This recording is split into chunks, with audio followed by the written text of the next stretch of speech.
So, um, imagine for a second that you are just, you know, handed a completely blank slate. Yeah. Like you have the power to build a brand new society from absolute scratch with zero historical baggage holding you back. Oh, wow. Yeah, that's quite a thought experiment. Right. What is the very first thing you would create? I mean, most of us would probably sit down and start writing out laws. Yeah, you draft a constitution or set up a police force or something. Exactly. You figure out property rights, establish how marriage and inheritance work. We just assume that order inherently requires this massive rule book. It's hardwired into us, yeah. But what if the answer to that foundational question was to have zero rules? Yeah. Like no marriage, no private property, just this intentional void where the legal structure usually sits. I mean, that forces a hard reset on our standard human operating system. Right. We are deeply conditioned to believe that societal structure inherently requires a framework of, written boundaries and consequences. When you remove those, you're looking at a fundamentally different vision of human behavior. And that vision is the mission of our deep dives today. We're exploring a highly specific, really intricate blueprint for a utopian community. We're unpacking a source document titled 80 FAQs Concerning the Home Without Marriage and Family 3. Quite a title, right? Yeah, it was written by a figure named Xu Feng, and it outlines the philosophy and the daily structure of a secluded community operating under what he calls Lifechanyuan values. It is a text that challenges nearly every assumption the modern world holds about how human beings can or should organize themselves in a collective group. Right. Now, before we get into the weeds of this blueprint, I need to state a really firm ground rule for this deep dive. The source material we're looking at today contains sweeping ideological, religious, and social claims. It constructs a very distinct worldview. Very distinct. So, I want to make it crystal clear to you listening. We are absolutely neutral guides on this journey. We are not endorsing, validating, or, taking sides on any of the viewpoints presented in this text. Right. Our mission is strictly to neutrally report and analyze the ideas contained in the original document. The goal is to map the architecture of this unique framework so you can understand its internal logic. Nothing more, nothing less. Yeah, reading this text, it feels a bit like reading the architectural blueprints for a city built in a parallel dimension. That's a great way to put it. It's intriguing, it's incredibly structured, but totally alien to how our modern society functions day to day. And you might be asking yourself, why should you spend time unpacking this? Right. Why does it matter? Well, examining how alternative societies attempt to solve the universal problem of human organization, it forces you to look at your own community's rules and assumptions in a totally new light. It acts as a mirror, really. By studying a blueprint that just completely discards our standard societal norms, we start to see those norms for what they actually are. They're conscious choices made by previous generations, not inevitable laws of physics. Okay, let's unpack this. We have to begin by tackling the most immediate, glaring contradiction staring us in the face. The no rules thing. Exactly. How on earth do you have an organized, functioning society without a single rule? Because the text explicitly states that in this home without marriage and family, there are no rules, no regulations, no religious disciplines at all. None. People are instructed to follow their inclinations and just act by nature. Which sounds like a recipe for disaster. Right, and the author, Xu Feng, actually anticipates the skepticism most people would have to that concept. The text acknowledges the fear that without laws, everything will just devolve into a muddle and mess, or as the text translates it, a heap of loose sand. A heap of loose sand. I mean, that makes intuitive sense. Oh, absolutely. He knows that secular observers will look at this and predict immediate anarchy. Because if you tell a group of several hundred people to just do whatever they feel like, human history suggests you're going to get chaos. Someone is going to hoard the food. Someone is going to start a fight. Sure, but Xu Feng counters this by saying that this fear is based on the flawed logic of man's world. Flawed logic. Yeah, he argues that the secular world's logic is built on an assumption of inherent selfishness and conflict. Therefore, the secular world requires external restraints like police, courts, contracts. Right. Instead, this home operates on a different model entirely. It's modeled after what he calls the 1,000-year world and the 10,000-year world in heaven. Okay, I want to pause on those terms because they pop up frequently. What exactly are the 1,000-year world and the 10,000-year world? Are these physical planets, Yeah. afterlives. Well, in Shufeng's theology, these are higher dimensional realities, or you could call them evolutionary stages of existence. They are realms of perfect harmony that operate above the chaotic, lower frequency existence of our current human society. Okay, higher dimensions, got it. And he claims to have life experience from the thousand-year world, and notes that in those higher realms, there are no constitutions, laws, or dharmas controlling people. So no external enforcement at all. Exactly. Order is not enforced from the outside. It's achieved purely through the self-purification of their mind. Self-purification.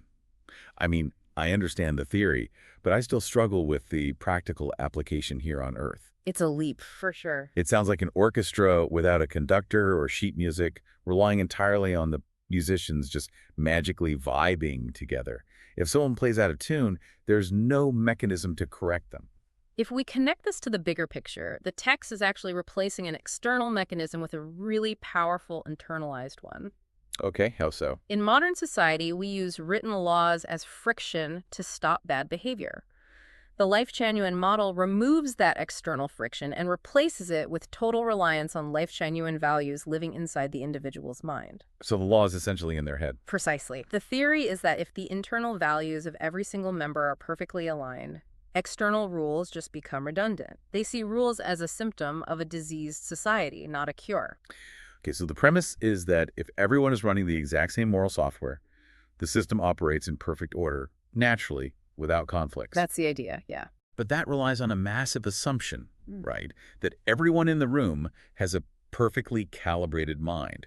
You can't just let anyone walk through the front door if the whole system collapses the moment one rule breaker shows up. And that brings us to the gateway. The text outlines rigorous, highly specific prerequisites for entry into the home. It's not just an open house. Not at all. Entering this community isn't framed as just joining a quirky commune. Shufeng describes it as an inevitable stage for reaching a higher spiritual destination called the Celestial Islands continent. Another piece of heavy terminology. Yeah, the Celestial Islands continent in this text is portrayed as the ultimate paradisiacal realm. The community itself is really just a waiting room or a transit lounge to get there. So transit lounge, okay. And the text explains that individuals need the collective energy field of this home to open their spirit door. The spirit door. Okay, so what does that mean practically? Well, the spirit door represents a dimensional or psychological threshold. The text argues that individuals cannot open this door alone in the secular world because the surrounding friction is just too high. There's too much noise. Exactly. They need a concentrated, nurturing environment, a collective energy field, to form the habits required by heaven. To protect that fragile energy field, the community is ruthlessly specific about who gets in. You are not allowed in until you highly resonate with the Lifechanyuan frequency. Okay, I want to dig into how they actually measure that frequency, because the text lays out 8 specific standards for entry, and they basically fall into 2 massive buckets: profound theological alignment and total material sacrifice. 2 very heavy buckets, yeah. Right. Let's look at the theological side first, because it is an enormous undertaking. The text requires members to learn to dialogue directly with the greatest creator. Right. In this framework, the greatest creator is positioned as the ultimate unified source code of the universe. It's not tied to one specific religion, but rather the overarching intelligence behind all existence. Which sets up standard number 2. You must have a firm belief in a unified pantheon of figures. The text specifically lists Jesus, Buddha, Lao Tzu, and Muhammad. Yes, all 4 of them. Let me push back on that for a second. How does this text possibly synthesize 4 completely distinct major world religions? I mean, they have very different, sometimes completely opposing theological frameworks regarding God, the self, and the afterlife. It's a huge task, but it resolves that tension through standard 3. Trusting Shukang as the singular life guide. Oh, okay. So he's the key. Exactly.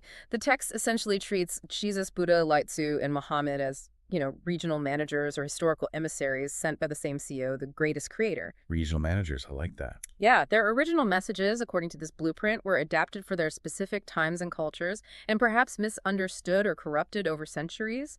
Shu Pekang positions his teachings as the definitive, unifying update that decodes what those 4 figures were all pointing toward. That makes the theological hurdle incredibly high. You have to accept his very specific synthesis of world history. You do. But then we get to the material and psychological sacrifices, which are just as demanding. Oh, absolutely. The text states you must give up marriage, Give up all private property and pay off all secular debts. Why the emphasis on debt? I found that really specific. Well, debt is a legal and energetic tether to the secular world. If you owe a bank or an individual money, you are still participating in the logic and the hierarchy of the outside system. So you're still tied down. Right. Paying off debt severs those ties, ensuring your energy is entirely localized within the community. It goes deeper than just your wallet, too. Standard 5 demands you totally abandon your sense of self, putting your life in the management of the Tao. A complete surrender. Yeah. You must maintain a singular focus on reaching the celestial islands, be prepared to contribute rather than seek comfort, and devote your life to opening this new era for humanity. When you view these standards collectively, the structural mechanism of the society becomes crystal clear. They solve the paradox of having no rules on the inside by building an incredibly dense ideological filter on the outside. So the heavy lifting of behavioral control is completely front-loaded. Exactly. If an individual has abandoned their ego, liquidated their assets, divorced their spouse, severed their financial ties to society, and dedicated their every waking thought to a higher dimension, I mean, they probably aren't going to be the person stealing food from the communal pantry. Right. The filter is designed so that only those who are fundamentally incapable of creating the loose sand scenario ever make it past the gate. Now, having established these incredibly intense sacrifices, no property, no self, no marriage, a very specific image comes to mind. What are you picturing? Well, if you hear a group demands the abandonment of the secular self and all personal wealth, you'll likely picture a very austere environment, a sterile, silent monastery where people wear identical robes, eat plain gruel, and practice severe self-discipline. Sure, that is the historical precedent. Asceticism, the abstention from worldly pleasures. It's usually the default mechanism for achieving spiritual purity in high-demand groups. But the text explicitly contrasts itself with those historical models to reveal a massive, surprising twist about daily life inside the home. This is my favorite part of the text. Here's where it gets really interesting. The author critiques previous utopian models. He dismisses historical utopias as being designed blindly without a systemic value guide. He does. He then specifically analyzes Buddhist temples and Christian monasteries. He critiques them not for their theology, but for their structural reliance on strict regulations and religious disciplines. Because again, Lifechanyuan rejects rules. Right, they reject rules in favor of acting according to human nature. He also mentions spiritual communities, pointing specifically to Osho's community. The text dismisses those movements as the result of irrational whim, arguing they are short-lived because they lack the continuous, anchoring, driving force of the greatest creator. But the most revealing comparison is with Jehovah's Witnesses. The text praises their communities as being relatively successful at creating cohesion. Relatively successful. Yeah, but it heavily criticizes them for two things: maintaining the traditional family unit and strictly banning any love or sexual relationship outside of marriage. And this is the massive pivot. In stark contrast to all those groups, Lifechanyuan mandates absolutely no family units, but, and this detail catches everyone off guard, it permits men and women to enjoy a colorful, free love and sexual life. It's a huge departure from the norm. I have to stop and examine this paradox. On one hand, the gateway demands the complete surrender of private property, marriage, and the ego. But once you clear that gate, you are promised a colorful, free love life. It sounds contradictory at first glance. Yeah. How does dismantling the family unit while encouraging free love actually serve the community's goal of reaching a higher spiritual plane? What's fascinating here is how the text analyzes the sociology of the family unit. In the vast majority of religious traditions, the traditional family is the core building block of moral order. Right, it's the foundation. But in the Lifechanyuan framework, a traditional marriage and a small private family are viewed as dangerous anchors to the secular world. Because a family inherently creates a pocket of private property. Exactly. It creates a dynamic of my wife, my husband, my children. Exactly that dynamic. A traditional family creates vertical silos. It creates a hierarchy of love, resources, and loyalty that directly competes with the collective energy field. So you're prioritizing your kin over the commune. Right. If a crisis happens, a person will naturally prioritize their own child over the community. By abolishing marriage entirely, the text seeks to remove those earthly private attachments. So it's about eliminating resource and emotional hoarding. But why allow the free love aspect? Why not just demand celibacy like a traditional monastery? Well, the text implies that repressing natural human sexuality requires immense external rules and internal discipline. That is the very friction they are trying to eliminate. Oh, that makes sense. So their structural solution is to allow it, but strip it of any ownership, legal contract, or exclusivity. Free love without the legal ties. Exactly. They are attempting to engineer a society where affection and energy flow horizontally across the entire community rather than being hoarded vertically within individual family trees. It's a radical attempt to align biological drives with collective unity. We now have a pretty vivid picture of the internal mechanics. It is a community practicing strict ideological conformity at the gate, but total behavioral and romantic freedom inside. It's a unique balance. The final piece of the puzzle is how this ecosystem interacts with the rest of the planet. Do they lock themselves away entirely and pretend the rest of humanity doesn't exist? The text provides a very concise philosophy on this. Quote, "Soul is open, but the living is closed." Let's break down living as closed. The text is clear that the community is physically, completely secluded and isolated. Very isolated, yes. You aren't leaving the compound to commute to a corporate job in the city. Your physical reality is entirely contained within the home. But the soul is open aspect is where they diverge from almost every other secluded group. Yeah, this blew my mind. The text states that everyone in the home possesses a personal computer with completely unrestricted internet access. Unrestricted. Not a monitored intranet. Not a walled garden of approved reading materials. Unrestricted global access. The explicit purpose given is so members can learn about other ideas and belief systems. Wow. Furthermore, the text highlights that they have access to televisions with over 100 channels of worldwide satellite broadcasting. The author literally encourages members to fly your thoughts and let your mind float freely. I find this incredibly surprising. It goes against the typical cult playbook, right? Right. It's like living in a physical sensory deprivation tank, Yeah. but with a high-speed fiber optic cable piping the entire chaos of the modern world right into your brain. It's quite the image. Let me ask the obvious question.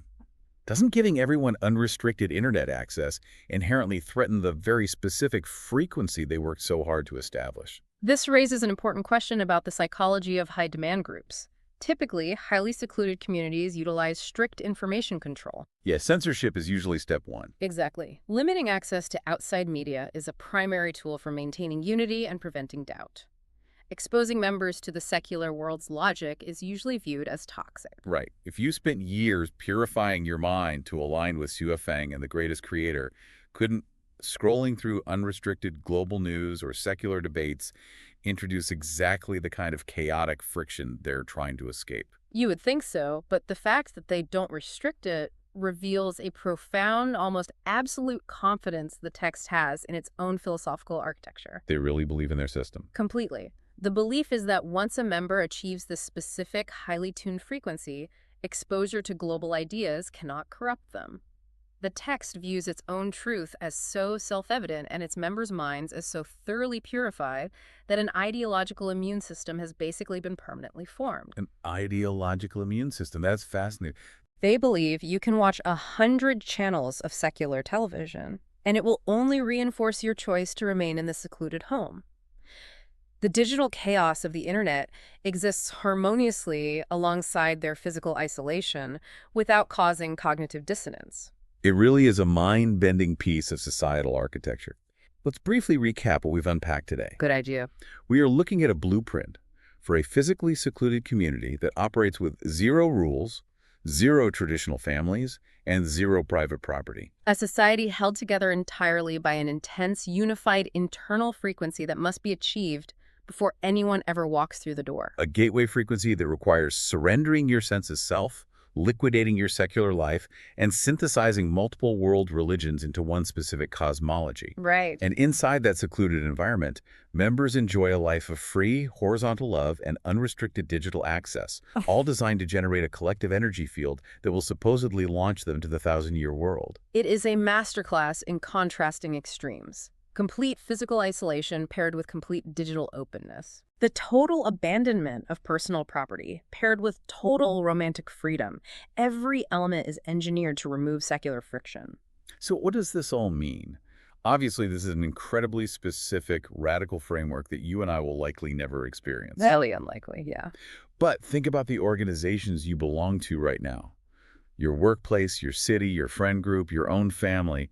Are they held together by a massive list of written rules, employee handbooks, and external consequences? Or are they held together by a shared internal frequency, a set of unspoken values that everyone naturally aligns with? Exactly. And if you really examine those groups, which mechanism is actually stronger when tested? It challenges us to reconsider the source of order. Does lasting order come from the threat of a penalty, or does it originate from a deeply held, shared belief system that renders penalties obsolete? It's a great point, and it leaves me with one final, lingering question that built entirely on the text's own internal logic. Okay, what is it? Well, Xu Feng claims that individuals absolutely need the collective energy field of the home to open the spirit door to the celestial islands. Yes, the collective field is the mandatory engine for their spiritual progression. It requires everyone in the physical space vibrating on that exact same frequency. Right. But if every physically isolated member is simultaneously surfing the unrestricted global internet in their room, letting their thoughts fly freely across hundreds of satellite channels, what happens if just one person's digital discovery permanently alters their internal frequency? Oh, that's interesting. If someone reads an article or sees a broadcast that shifts their worldview just 1 degree off-center, does the entire collective energy field of the community shift to accommodate that new thought? Or does that single individual sitting quietly at their personal computer suddenly find themselves locked out of the celestial islands?